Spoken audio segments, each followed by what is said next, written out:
Alors justement, au sujet de ces traitements, j'aimerais que l'on regarde ensemble cette vidéo de l'interview du prix Nobel co-découvreur du VIH, monsieur Luc Montagnier.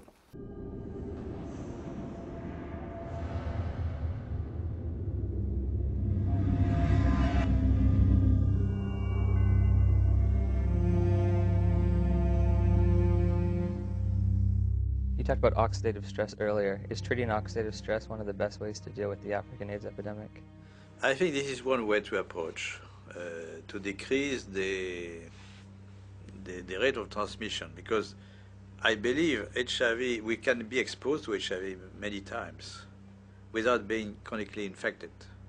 Our immune system could get rid of the virus within a few weeks if you have a good immune system. And this is the problem also of African people. Their nutrition is not very equilibrated. They are in oxidative stress, even they are not infected with HIV. So their immune system doesn't work well already.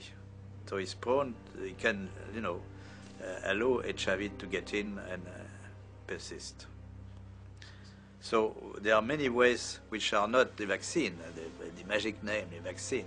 Many ways to decrease the transmission just by simple measures of nutrition, giving antioxidants, proper antioxidants, hygiene measures, fighting the other infections. So they are not spectacular, but they could, decrease very well the epidemic to the level they are in Occidental countries, So, Western countries. if you have a good immune system, then your body can naturally get rid of HIV. Yes. Oh, interesting. Do you think we should have more of a push for antioxidants and things of that nature in Africa than antiretrovirals? We should push for more, a combination of measures, antioxidant, but nutrition, advice and nutrition, fighting other infections, malaria, tuberculosis, parasitosis. Most children have worms. Education, of course, genital hygiene for women and men also. Very simple measure, which not very expensive, but which could do a lot. And this is my worry about the many spectacular action. Of course, there are global funds to buy drugs and so on, Bill Gates and so on, for the vaccine. But those kind of measures are not very well funded. They're not funded at all, or they are, it really depends on the local government to take conscious of this. But the local government, they take advice of the scientific advisors from the international institutions, and they don't get this kind of advice very often. There's no money in nutrition, right? There's no profit. There's no profit, yes. The water is important. Water is key. Now, one thing you said, you were talking about the fact that if you have a built immune system, it is possible to get rid of HIV naturally. If you take a poor African who's been infected and you build up their immune system, is it possible for them to also naturally get rid of it? I would think so. Okay. Messieurs, cette vidéo a de quoi donner des frissons dans le dos. Le co-découvreur du VIH, prix Nobel, nous indique en gros que l'on pourrait guérir du sida en dormant mieux ou en se préparant des repas un peu plus coquets. Donc je me permets de le dire un petit peu comme ça parce que des millions de malades chaque jour avalent des traitements très lourds pour nous entendre dire aujourd'hui qu'il suffirait presque de se laver les mains 5 fois par jour. Quelle a été votre réaction? Dites-moi. Si vous regardez le Nexus du mois de janvier, il y a, sous la plume d'un journaliste scientifique qui a très largement contribué à tout ça et qui est M. Jamel Tahi, Oui. Il y a des remarques extrêmement précises. Qui avait réalisé un documentaire oui, qui est passé sur Arte. c'est ça, il y a quelques années. Oui, déjà. mais il faut regarder le numéro de janvier de Nexus pour lire ce que Jamel Tahi a dit au sujet de cette interview, de ce vidéo que l'on a vu récemment. D'accord. Donc ça ne vous choque pas particulièrement par rapport à l'intégrité scientifique de nous entendre dire aujourd'hui par cette personne que... Je dirais que le professeur Montagnier avait déjà très souvent, comment dirais-je, secoué l'opinion par des affirmations qui étaient surprenantes. Par exemple, l'existence de cofacteurs. D'accord. Il dit oui, le VIH, c'est peut-être important, mais il y avait aussi des cofacteurs. Et il n'a cessé de parler de cela. En 2003, nous avions une très grande conférence au Parlement européen à Bruxelles, à laquelle il participait, et moi aussi. Et dans sa présentation, il a largement envisagé l'effet du stress oxydatif comme cause probable de certaines grandes dépressions immunitaires.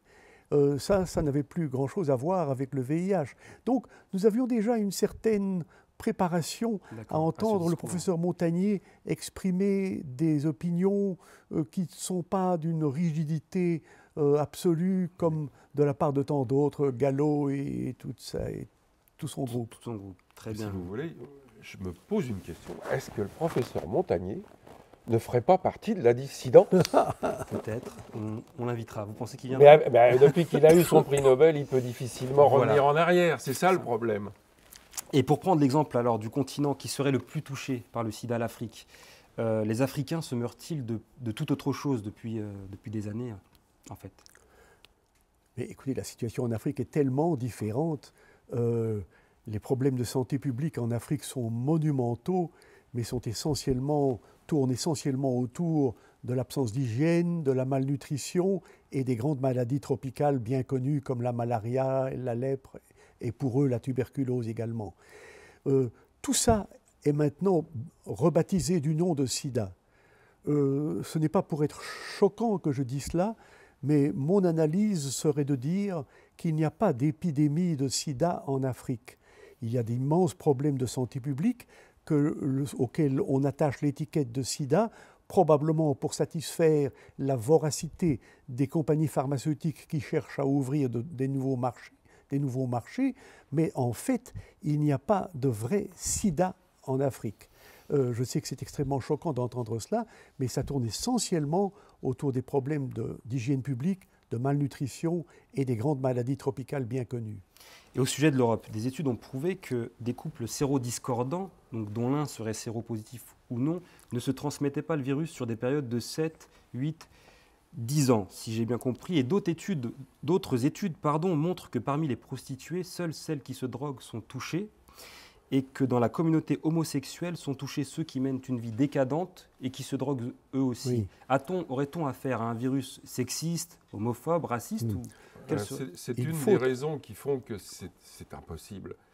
On dirait que le virus s'attaque de préférence aux hommes en Occident et à égalité quasiment femmes-hommes en Afrique. Bon, c'est jamais qu'un virus. Rappelons-le, le virus n'est pas un matériel vivant. Ça, c'est très important. Ce n'est pas une bactérie. Un virus, c'est un assemblage de protéines et c'est tout. Inerte. Inerte. Avec un bout d'ADN, c'est incapable de se défendre tout seul. D'accord. Hein?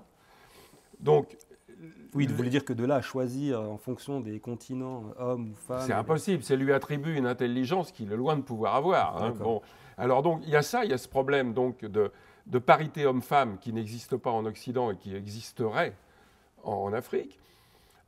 Quant aux expériences, aux statistiques qui ont été faites d'après de nombreuses études sur les prostituées, il est tout à fait exact que quasiment aucune prostituée n'est séropositive, excepté celle qui s'adonne à la drogue, à des drogues dures, s'entend. Voilà.